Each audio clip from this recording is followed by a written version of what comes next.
News India 27 नव्या पिढीचं नवं माध्यम। शीतळादेवी मित्रमंडळाच्या वतीने सालाबादप्रमाणे गायन स्पर्धा खेळमेळीच्या वातावरणामध्ये पार पडली आहे। विशेष म्हणजे मोठ्या प्रमाणामध्ये महाप्रसादाचा लाभ येथील रहिवासी आवर्जून घेत असतात। 70 वर्षांपासून ही परंपरा सुरू आहे। शीतळादेवी मंदिर हे जागृत स्थान आहे। शीतळादेवी मित्रमंडळ वर्षभरात वेगवेगळे कार्यक्रमाचे उपक्रम राबवत असतात।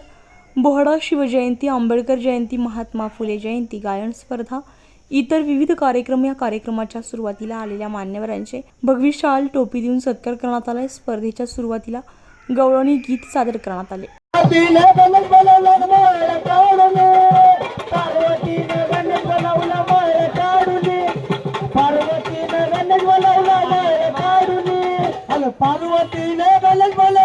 मैल काढूने, पार्वतीने गलज बोलवला अंगत मैल काढूने, पार्वतीने गलज बोलवला मैल काढूने, पार्वतीने गलज बोलवला मैल काढूने। बघा,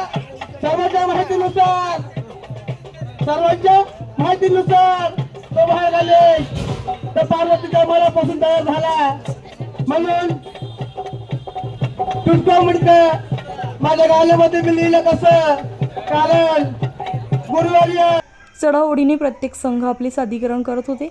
रक्तदान शिबिर देखील ठेवण्यात आले होते। यावेळी 25 ते 30 नागरिकांनी रक्तदान केले।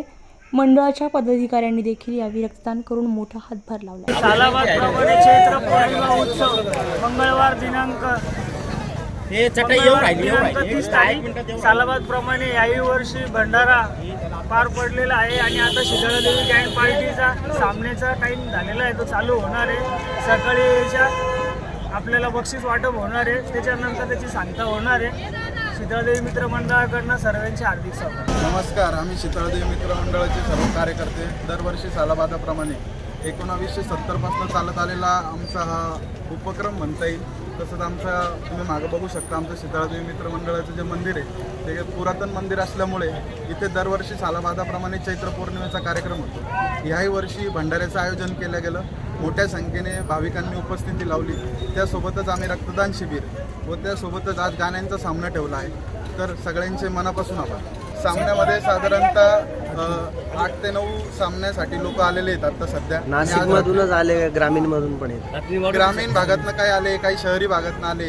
जी पूर्वी परंपरा चालू होती 1970-80च्या दशकामध्ये प्रत्येक कार्यक्रमानंतर जे सामन्याचा कार्यक्रम घेतला जायचा, तीच परंपरा आता परत नवीन पिढी जोपासते।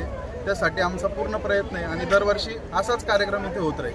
न्यूज इंडिया मराठीसाठी हेमंत काळमेघसह अश्विनी पुरी, नाशिक।